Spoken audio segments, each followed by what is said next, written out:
Hey there, beer tubers, welcome back to Maxwell Starr's Beer Reviews. Tonight we're going to take a look at a special beer that was brought to us by the Picaroons Brewers Bash leftovers. After the Brewers Bash, they had all kinds of leftover beer from all across Canada, and New Brunswick Liquor decided to sell off the leftovers at certain NB liquor stores across the province. Lucky for me, one of the closest stores to me, the Kennebecasis Valley store, had all kinds, and I was able to pick up a bunch. I spent way too much money on beer, and it's, taking up space in the basement. So I got a beer here from Alberta, Calgary, Alberta, to be specific, and this one, I guess I could give a shout out to Beer Zirkerdian, guy from, I think he's from Calgary. He may know this one better than I do, but this is Village Wit from the Village Brewery, 5012 A Street Southeast. Okay, I never got it. I used to live out in Calgary for about a year, and I never got out much to the southeast part of the city.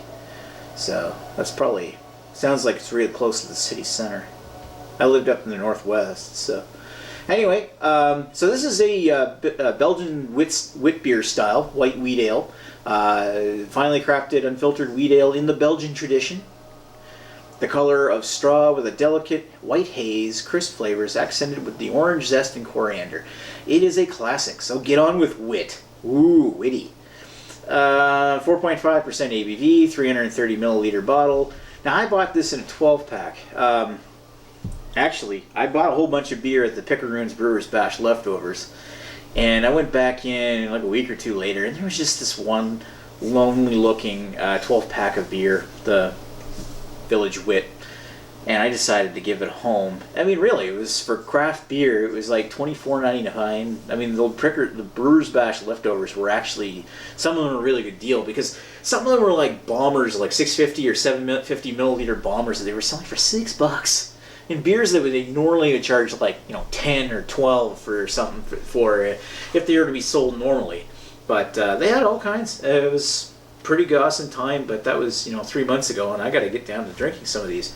So without further ado, let's grab my trusty little BB Barfly and pop the top. Now, because I bought a 12 pack of this, I've already given just about everybody a bottle of this stuff, and I think I've got more for beer mails. And I don't know if I've given one to Dawn yet, but I'm pretty sure I've got an extra one. Anyway. So, looking at that, they said unfiltered, right? Unfiltered wheat ale. Now, it could be all the schmutzes at the bottom, but I look at that and I can see right through it. Maybe it's a touch hazy, big poofy white head. It looks nice. I mean, I got to admit that, but it almost looks, crystal wine-y, because it looks filtered. I mean, it could be possible that they filtered just a little bit. Let's see if I can get a nice picture of this. No, but it'll work. It looks very filtered. It's got tons of carbonation. It's got maybe a slight haze to it, and there's some little bits of particulate floating in it. Maybe all the schmutz is at the bottom, like I said. All the yeast is collecting down at the bottom, and indeed that's the case. It's been sitting so long. I got everything. Looking at that, and that cloudied it up. Not only that, I got all kinds of sediment down at the very bottom as well. That's starting to look nice. Now the head kind of had lots of large bubbles. Now that I've actually added the rest of the yeast in here, it seems to have a bit more head retention, strangely, and the beer is sort of turned into a very almost like, I mean, it is very pale, but it also starts to form out like a creamy apricot color. It's almost kind of weird. It looks creamy. I haven't tasted it yet, but I know what it tastes like. But I look at it and it says to me, this is creamy. So let's give it a sniff. Typical wit beer fare.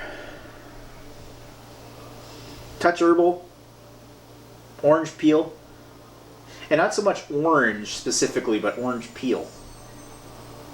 Like that orange zest. In fact, it says zest, doesn't it?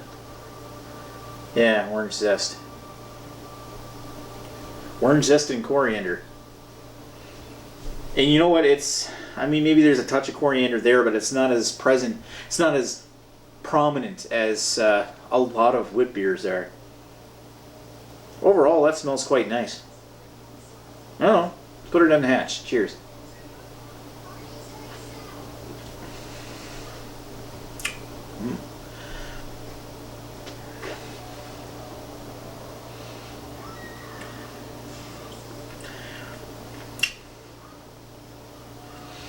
Do you want me to say it tastes wheaty? Wheat and toasted grain. Touch gritty. Typical wit beer. Maybe a touch citrus. And herbal qualities, like herbal hops. And the herbal hops are starting to take on a little bit like a spent hop. Like the hops are too old kind of thing. And it leaves this lingering, earthy, dirty kind of taste, which I don't remember from the previous times I've had this.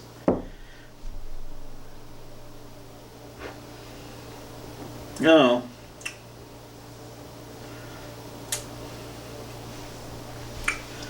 It's not that it isn't light and effervescent. It just doesn't come across as being quite as light as like a Hoegaarden is. And that's kind of like the stereotypical wit beer when it comes to, like, when I think wit beer, I think Hoegaarden. Yes, maybe it is a big brewery, it's macro, whatever. It could be an InBev product, but it's actually one of their better products, and it's probably still one of the best wit beers out there. And it's fair to compare this to Hoegaarden, because this is the kind of beer that it's trying to be. That or Rickard's White or Blanche de Chamblay, Blanche de Paradis from Dieu du Ciel. Does it measure up to that? Well, it's definitely better than a Chimay. It's definitely better than Rickard's White. I will say that much. I just find it a little, maybe too earthy for its own good. And that earthy is kind of lingering a little. And when I'm trying to go for something like this, you really want something that's maybe like light and refreshing, and that lingering earthiness is taking away from it quite considerably. But, and a big but, it does taste like a quality beer, don't get me wrong. I'm going to give that 3.5, 3.5 out of 5. Drink it if you find it, try it. It's your standard wit beer. Maybe a little too earthy. Maybe it's because I waited too long to drink it, but I doubt it. Because, there's not much really to go wrong. I'm a little... I've had it before, and I don't remember the earthiness, but maybe it's just because this is one of the first times I've had it out of the glass. I don't know. Calgary crafted. Nice.